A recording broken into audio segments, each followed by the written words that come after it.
नमस्कार दोस्तों, आज हम अंग्रेजी के बड़े ही मज़ेदार टॉपिक पर बात करने वाले हैं और इसकी ज़रूरत हम सभी को पड़ने वाली है।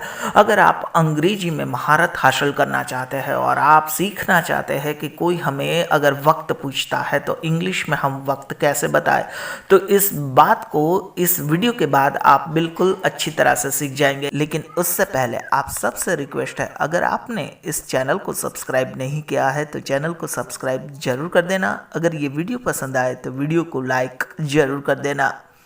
कोई आपसे पूछता है व्हाट इज़ द टाइम, तो इसका मतलब है कि कितने बजे है। अगर 1 बजा है तो आप कहेंगे इट्स अ 1 o'clock। अगर 4 बजे है तो आप कहेंगे इट्स अ 4 o'clock।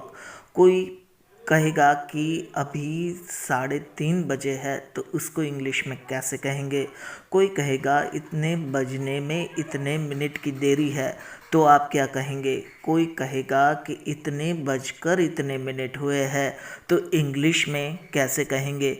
तो उसके लिए हमें कुछ फार्मूला याद करने होंगे। तो सबसे पहले लेते हैं फार्मूला नंबर 1, जिसमें हम बताएंगे कि इतने बजकर इतने मिनट हुए हैं। मान लीजिए 9:25 हुए हैं तो हम उसको ऐसे बताएंगे, पहले मिनट फिर पास्ट और उसके बाद आवर, यानी कि 25 मिनट पास्ट और उसके बाद 9। हम बोलेंगे ऐसे 25 past 9, 25 past 9। मान लीजिए कि 3:10 हुए हैं तो पहले हम मिनट लेंगे 10 past 3। तो इस प्रकार हमें याद रखना है मिनट, पास्ट और आवर। उसी प्रकार फार्मूला नंबर 2, उसे भी याद रख लीजिए कि इतने बजने में इतने मिनट की देरी है।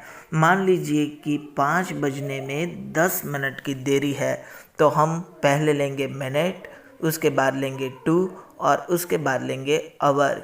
यहाँ पे हमने आपसे पूछा है कि 5 बजने में 10 मिनट की देरी है तो हम लिखेंगे 10 to 5, यानी कि 5 बजने में 10 मिनट की देरी है। मान लीजिए कि 4 बजने में 13 मिनट की देरी है तो हम पहले लेंगे 13 to 4। तो इस प्रकार हम इतने बजने में इतने मिनट की देरी है वो दर्शाते हैं। अब दोस्तों इसे भी याद रख लीजिए कि 30 मिनट के टाइम को इंग्लिश में हाफ कहा जाता है और 15 मिनट के टाइम को इंग्लिश में क्वार्टर कहा जाता है। 13 यानी हाफ, 15 यानी क्वार्टर। इसे रट लेना, दिमाग में बिठा लेना। मान लीजिए कि 3:30 बजे है तो हम मिनट की जगह हाफ भी लिख सकते हैं, 3:30, यानी कि 3:30 बजे है। उसी प्रकार मान लीजिए कि 4:15 बजे है, 4:15 हो चुके हैं तो हम ये लिख सकते हैं 4:15, यानी कि 4:15। उसी प्रकार अगर हम 5:45 की बात करें, यानी कि 6 बजने में 15 मिनट की देरी है तो हम लिख सकते हैं 5:45, यानी कि 6 बजने में 15 मिनट की देरी है।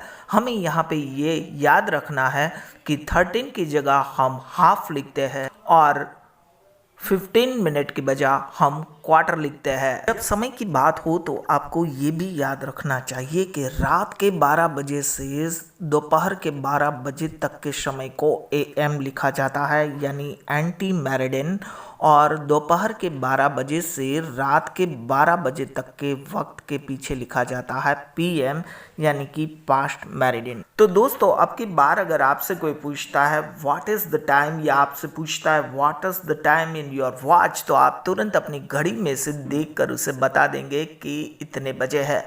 आपको ये प्रैक्टिस लगातार करनी है। कोई अगर चाहे आपको हिंदी में भी वक्त पूछे, आपको आंसर इंग्लिश में ही देना है। अगर बार बार इस बात की प्रैक्टिस करते रहे तो आपके ज़ुबान पर इंग्लिश टाइम अपने आप आ जाएगा और आप फटके से किसी भी वक्त को इंग्लिश में बता पाएंगे। यहाँ मैंने एक स्क्रीनशॉट दिया है, उसमें कुछ वक्त दिखाया है घड़ी में। आपको कमेंट बॉक्स में जाकर उसका वक्त इंग्लिश में बताना है। तो चलिए दोस्तों शुरू हो जाए और वीडियो को लाइक ज़रूर कर देना। दोबारा किसी अच्छे इंटरेस्टिंग टॉपिक के साथ मिलेंगे, तब तक के लिए अलविदा।